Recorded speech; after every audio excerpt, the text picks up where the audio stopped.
Hi, my loves. I wanted to share something kind of interesting today. So, for my classes, my yoga classes this week, I had decided that the theme was going to be around the ego. And then I decided this a few days ago, and then this morning I was walking my dog and I was listening to a podcast, and the guest on the podcast was saying like so many things that I was planning on talking about at the beginning of class today. And it felt like a really beautiful serendipity. And I wanted to share not only with my classes, but on my page because of it. So yeah, the ego, right? We tend to view the ego as something negative in this day and age. You know, someone with a big ego is someone who is full of themselves. They can't see past their own perception of reality.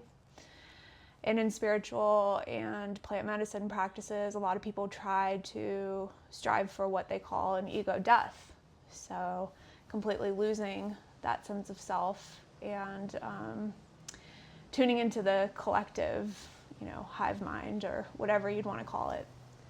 Which, don't get me wrong, I think that's a really cool thing to experience. However, I feel like the ego is something actually to be kept in balance, for sure, but also to be celebrated. In Sanskrit, ego is translated into Ahamkara, and that's basically the I experiencer, the I-doer, right? And I've recently had this thought a few times that this is my one chance to experience being me in this body, in this time. This is my one opportunity to have that perspective of life, my perspective of life. And it's the same for you, right? This is your one opportunity to experience who you are at your fullest. So regardless of what you believe, right? Whether you believe in reincarnation or some great beyond or YOLO, this is the only opportunity you have to be who you are. And that's a thing to celebrate. Ahamkara is something that is celebrated, and it's also celebrated in balance with the collective. So acknowledging that I am having my personal perspective of reality, and each person in this room, in this life, is also having their perspective of reality. And all of that is to be celebrated. All of that is to be honored. This podcast that I watched, I'll add it as a link in today's video, talked about how you experience yourself best through polarity. So learning about the things that you love as well as the things that you don't love is what helps you learn about yourself, your I experience, your Ahamkara. And it's hard not to hold judgment for people that we struggle with, right? It's hard not to hold judgment or resist things that challenge us. However, holding judgment or holding that resistance in our body does more harm to us than good. Whereas if we acknowledge what that polarity is teaching us about ourselves, and if we acknowledge the gratitude we feel learning those lessons from other people, from experiences, that's a beautiful thing.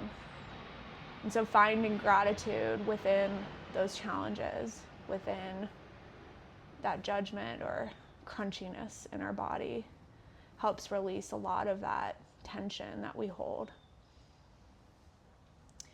At the beginning of my yoga classes, I often start with noticing what it feels like to be you, just as you are right now. And so let's do that together real briefly. So maybe close your eyes or soften your gaze and just tune into your body. If you aren't in a seated position, maybe you want to find one with a straight spine, shoulders relaxed, away from the ears. Breathing in deeply into your belly or wherever your breath lands. And just notice, without judgment, without control, what it feels like to be you, just as you are right now. Maybe that includes feeling really good. Maybe it includes some aches and pains. Maybe it includes hunger, fatigue. All of that is part of your Ahamkara of this moment. All of it's part of that learning experience, that polarity that helps us delve into who we are even further. So as much as you can, see if you can honor that. And breathe into it, knowing that the journey that's taken you to this place is a beautiful, even though it's challenging, it's a beautiful one. And release with the exhale what's not serving you. And inhale again, even deeper, even more powerfully, feeling into that feeling of self.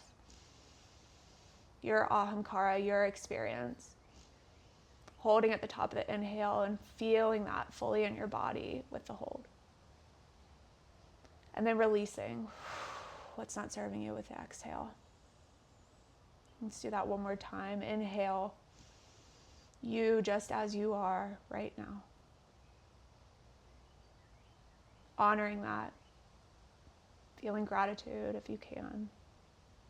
And then releasing with the exhale what's no longer serving you.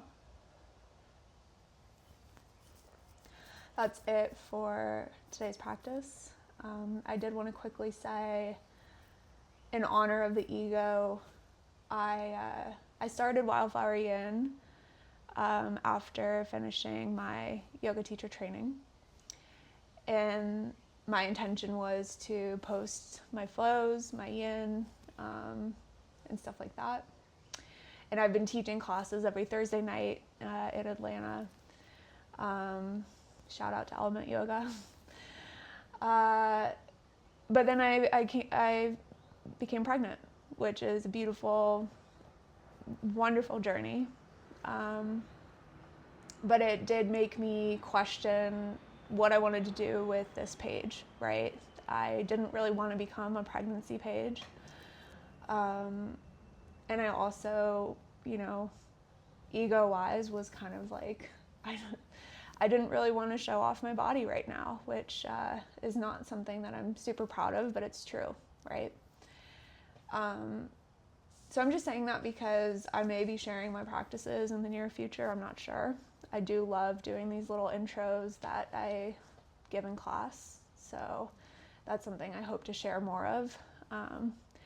But my intention is to add to this practice as much as I can. But it might be kind of few and far between until life steadies a little bit, which could be a long time. So anyways, learning more about yourself, learning more about what you're here to give to the world. And it's all a journey for all of us. I'm so grateful for you. Thank you for sharing this time with me. Best of luck to you. Bye.